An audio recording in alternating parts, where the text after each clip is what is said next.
नमस्कार दोस्तों, आज के वीडियो में हम घातांक और करणी के प्रश्न देखेंगे। तो पहला प्रश्न आपके सामने है 5 की पावर 7 और 5 की पावर 4 डिवाइड करना है 5 की पावर 8 से, इसका मान क्या होगा। देखिए, जब गुणा में सेम संख्या हो, जैसे यहाँ भी 5 और यहाँ भी 5, दोनों जगह सेम संख्या है और गुणे में है, जब हमारा बेस समान होता है ना, गुणा में गुणा हो और बेस समान हो तो पावर ऐड हो जाती है। ठीक है, तो हमारा बेस समान है, एक ही 5 है, दोनों जगह 5 5 है, तो मैं एक ही 5 ले लूंगा। बेस जब समान रहता है तो हम एक बार में ही वो संख्या ले लेते हैं और पावर ऐड हो जाती है, यानी कि गुणा में रहेगा तो पावर ऐड हो जाएंगी। तो 7 और 4 कितना, 11 हो जाएगा ये। ठीक है, अब हमें डिवाइड कितने से करना है, 5 की पावर 8 से डिवाइड करना है, 5 की पावर 8 से डिवाइड करना है, यही तो सवाल है। देखिएगा, 5 की पावर 11। अब देखो, ये 5 की पावर जो 8 है डिवाइड में, ये प्लस में है, और जब मैं डिवाइड से ऊपर लेके जाऊंगा तो ये माइनस में हो जाएगी। पहले तो ये नीचे से ऊपर जाएगी संख्या 5 की पावर 8, तो गुणा हो जाएगी, और 5 की पावर 8 को मैं नीचे से ऊपर ले गया हूं तो पावर प्लस में है, नीचे ऊपर जाके माइनस में हो जाएगी पावर। अब देखो, यहाँ भी बेस समान है, दोनों जगह बिल्कुल इसके जैसे, गुणा में है और बेस समान है, गुणा में है और बेस समान है, तो पावर ऐड हो जाती है। तो दोनों 5 का एक 5 आ जाएगा। अब इनको ऐड करेंगे, यहाँ तो दोनों प्लस का था तो ऐड हुआ, यहाँ 11 में से 8 को माइनस कर देंगे तो 5 की पावर 3 बचेगा, और 5 की पावर 3 का मान कितना होता है, 125 होता है। तो ये आपके सवाल का ना बिल्कुल सही जवाब हो जाएगा, 125, मतलब डी ऑप्शन बिल्कुल सही जवाब है। अब देखते हैं अगला प्रश्न। अगला प्रश्न है स्क्वायर रूट में 4/3 माइनस स्क्वायर रूट में 3/4, इसका मान पूछा है, क्या होगा। देखिएगा ध्यान से, 4/3 पूरे स्क्वायर रूट में है, इसका मतलब 4 भी स्क्वायर रूट में है और 3 भी स्क्वायर रूट में है, तो हम दोनों को अलग अलग लिख लेंगे। 4 को भी स्क्वायर रूट में लिख लेंगे, इसके बटे में जो 3 है उसको भी स्क्वायर रूट में लिख लेंगे। दोनों को हमने अलग अलग स्क्वायर रूट में लिखी है, ऐसे ही इनको लिख लेंगे, 3 को भी स्क्वायर रूट में और इसके बटे में जो 4 है उसको भी स्क्वायर रूट में लिख लेंगे। अब क्या होगा, √3 और √4 का एलसीएम लेंगे तो क्या हो जाएगा, √3 मल्टीप्लाई √4, दोनों का एलसीएम लेंगे तो दोनों का गुणा हो जाएगा। अब क्रॉस मल्टीप्लाई, √4 का गुणा √4 से करो तो रूट हट जाएगा केवल 4, √3 का गुणा √3 से करो तो रूट हट जाएगा केवल 3, साइन बीच में माइनस का है। अब 4 में से 3 जाएगा, 1 बचेगा, और बटे में आपका क्या है देखना, √3 गुने √4 है। तो सीधा सीधा सवाल है कि 4 का तो स्क्वायर रूट होता है कितना, 2, अब 2 का गुना √3 से कर दो तो 2√3 हो जाएगा। अब ये किस ऑप्शन में, चेक कर लो, 1 के बटे में 2√3 डी ऑप्शन में है।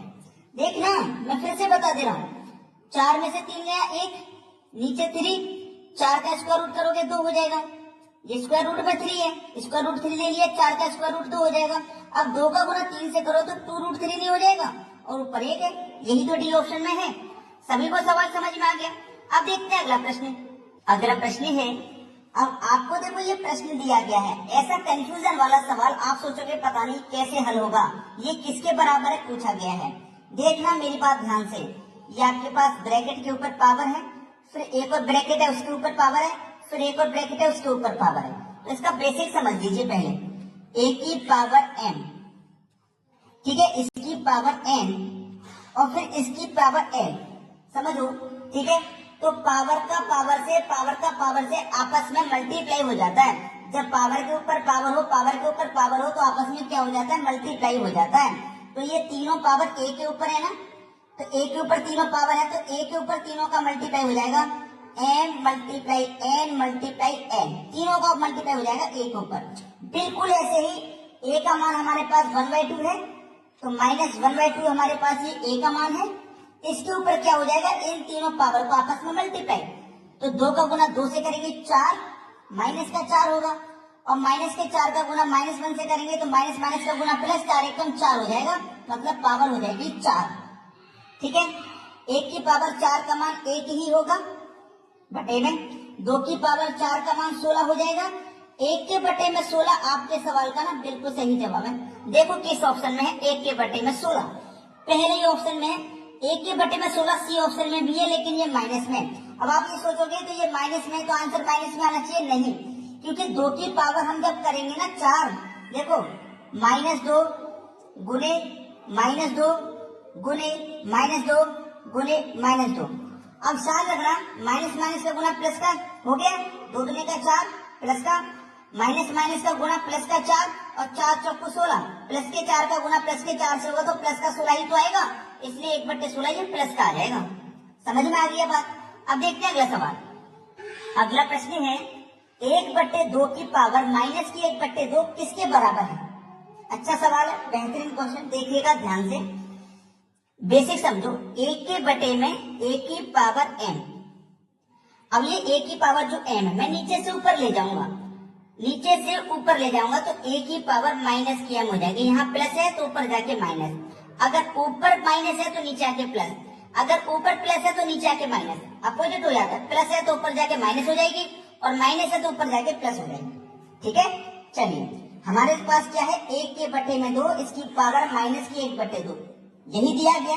ठीक है, अब 1/2 का मतलब क्या होता है? स्क्वायर रूट होता है। 1/2 का मतलब भाई क्या होता है? स्क्वायर रूट होता है। 1/2 का मतलब स्क्वायर रूट। अब ये मेरे पास क्या है? 1, नीचे क्या है? 2, ऊपर 1 नीचे 2, जैसे 1 के बटे में ये पावर थी। अब मैं इसको, इस 2 को ऊपर ले जाऊंगा, इस 2 को, जैसे मैं a की पावर m को ऊपर ले गया तो ये माइनस की पावर थी तो ऊपर जाके प्लस की हो गई। बिल्कुल ऐसे भी मैं ऊपर लेके जाऊंगा, 2 को ऊपर लेके जाऊंगा तो 2 की पावर जो माइनस है ये प्लस में हो जाएगी, 1/2 माइनस की थी ना, ऊपर जाके प्लस की हो जाएगी। 1 के बटे में है, नीचे है पावर, 1 के बटे में है, नीचे है पावर, ऊपर ले जाओगे ऐसे तो साइन चेंज हो जाएगा। ये हो गया। अब बस सवाल खत्म हो गया, कुछ नहीं है। 2 की पावर 1/2, 1/2 का मतलब क्या होता है? स्क्वायर रूट, यानी कि स्क्वायर रूट में 2। अब स्क्वायर रूट में 2 मिलेगा, डी ऑप्शन, सवाल खत्म। चलिए अब देखते हैं अगला प्रश्न। अगला प्रश्न है यदि 4 की पावर n और ये पूरा स्क्वायर रूट में है बराबर 1024 हो तो n का मान क्या होगा? इस n का मान क्या होगा ये पूछा जा रहा है। बहुत अच्छा सवाल है, बेहतरीन क्वेश्चन, देखिएगा ध्यान से। ये मेरे पास 4 है, अगर मैं 4 का स्क्वायर रूट करता हूँ, ध्यान देना, या फिर मैं 4 को क्या लिख सकता हूँ? 2 की पावर 2 का मान 4 होता है, और इसकी पावर में क्या कर देता हूँ? n है साथ में, और ये हो गया स्क्वायर रूट। इस 1024 को मैं क्या लिख सकता हूँ? 2 की पावर अगर 10 करोगे तो 1024 होता है। अब मैंने देखो यहाँ पे ध्यान देना क्या कर लिया, यहाँ पे देखो मैंने बहुत अच्छा सवाल बना लिया। ये 2 की पावर n स्क्वायर रूट में है, इस स्क्वायर रूट को मैं हटाऊंगा, इसका मतलब क्या होता है? देखो 2 की पावर ऊपर 2n है, अब मैं स्क्वायर रूट को हटाऊंगा तो इसका मतलब क्या होता है? पावर 1/2। अब 2 से 2 कट गया, n बचा केवल, 2 से 2 कट गया तो आपके पास 2 की पावर n बचा, और इधर क्या था? 2 की पावर 10 था। जब हमारा बेस समान होता है, बराबर का साइन हो और बेस समान हो तो पावर भी बराबर होती है, तो n बराबर कितने के हो जाएगा? 10 के हो जाएगा। और आपसे n का ही तो मान पूछा है, n का मान 10 है। ठीक है, जब हमारा बराबर में हो तो पावर भी बराबर, और यदि हमारा गुना में होता है, ये 2 की पावर n और 2 की पावर 10 है, यदि गुना में होता तो बेस समान तो पावर ऐड हो जाती 2 की पावर 10 प्लस n। जब गुणा में होगा ना बेस बराबर तो पावर को जोड़ेंगे, अगर बराबर में होगा बेस बराबर तो पावर भी बराबर होती है, याद रखना इस चीज को। चलिए अब देखते हैं अगला सवाल। अगला प्रश्न है x की पावर b प्लस c की whole power b minus c, x की पावर c प्लस a की whole power c minus a, x की पावर a प्लस b की whole power a minus b का मान बताना है क्या? देखिएगा मेरी बात को ध्यान से समझिएगा, सभी जगह x है, ठीक है, b plus c b minus c, ये प्लस है ये माइनस, ये प्लस है ये माइनस, और ये प्लस है ये माइनस, वही संख्या है। ठीक है, तो ये क्या है? हमारा एक चक्रीय व्यंजक है। चक्रीय व्यंजक बोलते हैं इसको, क्या बोलते हैं? चक्रीय व्यंजक बोलते हैं इसको, चक्रीय व्यंजक। और चक्रीय व्यंजक का मान हमेशा एक होता है, मान हमेशा एक होता है, याद रखना इस चीज को। चक्रीय व्यंजक का मान हमेशा एक होता है, तो इसका आंसर हो जाएगा 1। कुछ है ही नहीं सवाल में, कुछ करना ही नहीं है, बस चक्रीय व्यंजक को पहचान लो। सभी जगह x है, a plus B A minus B, वो b plus C B minus C plus A C minus A plus B A minus B, वही है चक्रीय व्यंजक है, उसका मान हमेशा एक होता है। अब देखते हैं अगला सवाल। अगला प्रश्न है 2√2, 3√3 तथा 4√4 में सबसे बड़ी संख्या क्या है? इस सवाल को पूछा जा रहा है। चलिएगा मैं आपको ये तरीका पहले भी बहुत बार बता चुका हूँ, लेकिन कुछ बच्चे नए होंगे जो मुझे बताना जरूरी है उनके लिए, वरना मैं ये होमवर्क के लिए देने वाला था सवाल। देखिएगा आपको करना क्या है, ये जो बाहर वाली संख्या है, ये जो बाहर वाली संख्या है, इनका आप एलसीएम ले लीजिए। 2 3 4, 2 3 4 का आप एलसीएम लोगे, तो 12 आ जाएगा। एलसीएम 12 आ गया ना, एलसीएम आ गया 12। अब मेरे पास यहाँ देखो स्क्वायर रूट में 2 3 और 4 है, 2 3 4 मैंने ले लिया। इस 2 से 12 को घटाओगे 6 बार में कटेगा, पावर 6 रख दो। 3 से 12 को घटाओ 4 बार में कटेगा, पावर 4 रख दो। और 4 से घटाओगे 12 को 3 बार में कटेगा, पावर 3 रख दो। 2 की पावर 6 का मान 64, 3 की पावर 4 का मान 81, 4 की पावर 3 का मान 64। अब देखो सबसे बड़ी संख्या कौन सी निकल के आई है, आप बोलेंगे सर 81, बीच वाली संख्या है। बीच वाली संख्या मतलब ये बीच वाली संख्या 3√3 सबसे बड़ी संख्या है। 3√3 सबसे बड़ी संख्या है। सी ऑप्शन बिल्कुल सही जवाब है। अगर अभी तक आप बिना लाइक किए वीडियो को देख रहे हैं तो लाइक का बटन दबा दो और कमेंट में हमें बताइए कि आपको हमारे वीडियोस कैसे लगते हैं। ठीक है दोस्तों, धन्यवाद।